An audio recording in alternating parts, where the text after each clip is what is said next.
চলতি বছরের প্রধানমন্ত্রী নরেন্দ্র মোদীর পশ্চিমবঙ্গ সফরটা যেন একটু ঘন ঘনই হচ্ছে। আমরা জুলাই মাসে দেখতে পেয়েছিলাম যে দুর্গাপুরের সফরে তিনি এসেছিলেন এবং সেখানে রাজনৈতিক সভা করে এবং সেখানে দাঁড়িয়ে তিনি বা সেই মঞ্চ থেকে তিনি পশ্চিমবঙ্গের মমতা ব্যানার্জির সরকার এবং মমতার এগেনস্টে যে কত পরিমাণে দুর্নীতির অ্যালিগেশন রয়েছে সেগুলো তিনি ভারতবর্ষের বা পশ্চিমবঙ্গের মানুষের সামনে তুলে ধরার চেষ্টা করে এবং দেখা গেছে যে এরপরে আবার 22 আগস্ট তাকে পশ্চিমবঙ্গে পা রাখতে এবং এখানে এসেও সেম একই রকম রাজনৈতিক তিনি ভাষণ করেছে। এবং তার আগে দেখা যায় যে মেন যে কারণে তিনি এসেছিলেন সেটা হচ্ছে কি যশোর রোড স্টেশন থেকে তিনখানা গুরুত্বপূর্ণ মেট্রো যে লাইন রয়েছে সেটা তিনি উদ্বোধন করে এবং যেটা পশ্চিমবঙ্গবাসীর জন্য খুবই একটা সুখবর। কিন্তু এইখানে এই মেট্রো স্টেশন উদ্বোধন করার পর তাকে দেখা যায় যে গুরুত্বপূর্ণ একটা 40 মিনিটের রাজনৈতিক সভা করে এবং গোটা ভাষণটাকে যদি আমরা কনক্লুড করি এক ভাষায় তো তিনখানা পয়েন্ট উঠে আসবে। প্রথম পয়েন্ট হচ্ছে গিয়ে পশ্চিমবঙ্গ সরকার কিভাবে দুর্নীতির সাথে যুক্ত রয়েছে বা বলা যেতে পারে পশ্চিমবঙ্গ সরকার কতটা দুর্নীতির সাথে যুক্ত। 2 নম্বর হচ্ছে কিন্তু পশ্চিমবঙ্গে কত পরিমাণের অনুপ্রবেশকারীরা বা বলা যেতে পারে যে বাংলাদেশি মানুষ এসে বসে গেছে এবং যারা কিন্তু টিএমসি বর্তমানে ভোট ব্যাংক, সেটা নিয়ে প্রধানমন্ত্রী নরেন্দ্র মোদী বলেছে, আমি বলছি না। তারপর 3 নম্বর হচ্ছে কি কথা যে বাঙালি অস্মিতা নিয়ে কথা বলা হয়েছে, যে মনে হচ্ছে কিন্তু মমতা ব্যানার্জি যে এত বলছে যে বাঙালি বিদ্বেষ চলছে, যেসব জায়গায় কিন্তু বিজেপি সরকার রয়েছে সেগুলো কতটা পরিমাণে ঠিক ভুল সেগুলো নিয়ে তিনি কথা বলেছে এবং বাঙালির খাতিরে তিনি কি করেছে সেগুলো তিনি জাস্টিফাই করার চেষ্টা করেছে। আজকের ভিডিওতে মেনলি আলোচনা করবো যে প্রধানমন্ত্রী নরেন্দ্র মোদী দুর্নীতি নিয়ে কি কথা বলেছে, বাকি যে দুটো টপিক রয়েছে সেগুলো নেক্সট ভিডিওতে কভার করবো। তো প্রথম কথা হচ্ছে কিন্তু দুর্নীতি নিয়ে কথা বলতে গিয়ে তিনি যেসব কথা বলেছে সেগুলো বঙ্গ বিজেপিকে একরকম কিন্তু দেখা গেছে যে মুখে ভাত তুলে খাওয়ানোর মতো কিন্তু করে দিয়ে গেছে সত্যরুদ্ধ এই মানুষটা। তো 2026 সালে আর কি কিভাবে লড়তে হবে, কি কথা নিয়ে কথা বলতে হবে আর কি টিএমসির এগেনস্টে, তো সেই সব বলতে গিয়ে দুর্নীতির কথাগুলো তিনি রেখেছে এবং এখানে তিনি স্লোগান রাখলেন কি না বাঁচতে চাই তো বিজেপি তাই। তো এছাড়াও কিন্তু তিনি আরো কথা বললেন যে কিনা টিএমসি যাবে এবং বিজেপি আসবে আর কি 2026 সালে টিএমসি এবার মানে যাওয়ার পরিকল্পনা বিজেপি নিয়ে নিয়েছে।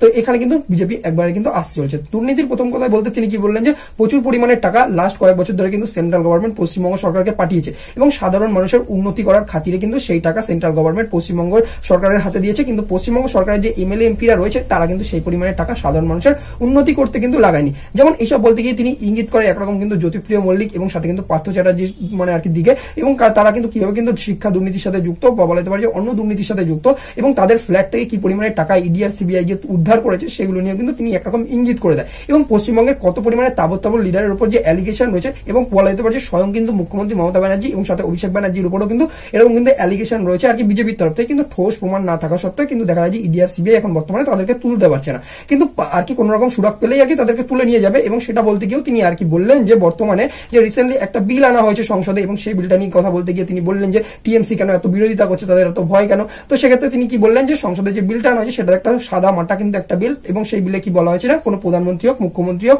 এমএলএ হোক, এমপি হোক, সে যদি কোনো দুর্নীতির সাথে যুক্ত হয়েছে মানে আর কি যুক্ত থাকে তাকে যদি পাওয়া যায় তাহলে তাকে গ্রেপ্তার করা হবে এবং গ্রেপ্তার করে যদি সে 30 দিন জেলে থাকে তাহলে কি হবে, সে যে মন্ত্রিত্ব পদটায় রয়েছে তাকে সেই পদ থেকে সরিয়ে দেওয়া হবে বা সে সেই পদ থেকে সরে যেতে বাধ্য থাকবে। তো এটা বলতেই দেখা গেছে যে বলছে যে মানে আর কি টিএমসি কি ভয় এবং টিএমসির যদি আমরা কথা বলি টিএমসির এখানে একটা দিক রয়েছে বা বলা যেতে পারে যে অপোনেন্ট পার্টির একটা দিক রয়েছে যেটা নিয়ে কিন্তু তারা বিরোধিতা করছে। এবার আমরা সেই মুদ্দাটাই আছি। প্রথম কথা হচ্ছে কিন্তু যে মানে টিএমসির তরফ থেকে বলা হয়েছে যে বিলটা আনা হয়েছে সেটা নিয়ে সংসদে কোন রকম ডিসকাশন করা হয়নি, মানে রাতের অন্ধকারে অভিষেক ব্যানার্জি বলেছে যে এই বিলটা স্বরাষ্ট্রমন্ত্রী অমিত শাহ তিনি নিয়ে এসেছে, এটা নিয়ে কোন রকম ডিসকাশন আগে করা হয়নি সংসদে।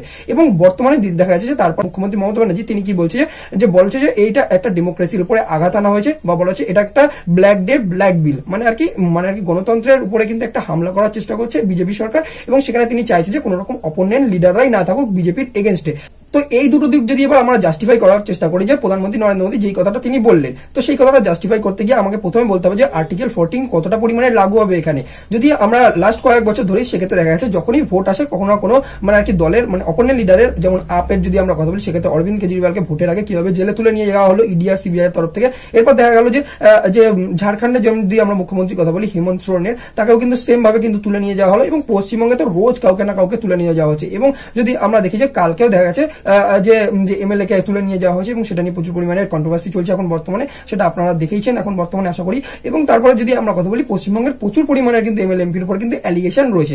এবার কথা হচ্ছে কিন্তু এই বিলটার কথা।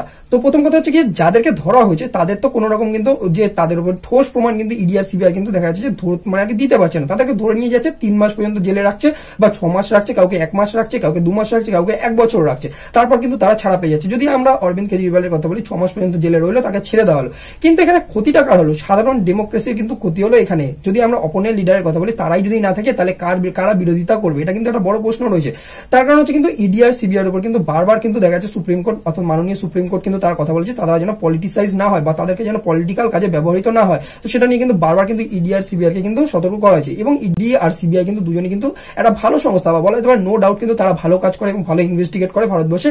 কিন্তু তাদের কার্যক্ষমতাটা যদি আমরা দেখি, তারা পলিটিক্সে যখনই দেখা যায় না পলিটিক্যাল কোনো লিডারকে আর কি ইনভেস্টিগেট করতে হবে, তাদের কার্যক্ষমতাটা 1% থেকে যায়। সেটাই একটা বড় কোশ্চেনের ব্যাপার হয়ে যায় যে তারা কতটা পরিমাণে বা বিজেপি সরকার কতটা পরিমাণে আর কি আর্টিকেল 14 কে ফলো করবে বা বলা যেতে পারে যে কতটা নিরপেক্ষ পরিমাণে এই বিলটা লাগু হবে। যদি কোনো রকম ধরুন আর কি টিএমসির কোনো পার্টির আর কি লোকরা তারা বিজেপির এগেনস্টে কথা বললো, তাদেরকে ধরে নিয়ে যাওয়া হলো। এবার কথা হচ্ছে কি কিন্তু ভারতবর্ষের কোর্টের তো আপনারা অবস্থা জানেননি, কোনো মানে আর কি এত পরিমাণের কেস পেন্ডিং রয়েছে, কোনো রকম কিন্তু জাজেরও আর কি অপশন নেই যে তারা মানে আর কি কোনো কেসকে তাড়াতাড়ি শুনবে এবং তাড়াতাড়ি কিন্তু রেহা করে দেবে সেই কেসটাকে, তো খালাস করে দেবে। তো সেটা কিন্তু জাজের কাছে অপশন নেই। চাইলে তো জাজরা অবশ্যই করতে পারে, কিন্তু সেগুলো কিন্তু দেখা যায় যে হয় না ভারতবর্ষে। তো সেক্ষেত্রে মানে আর কি 1 মাসে বেল পাওয়াটা খুবই ডিফিকাল্ট ব্যাপার।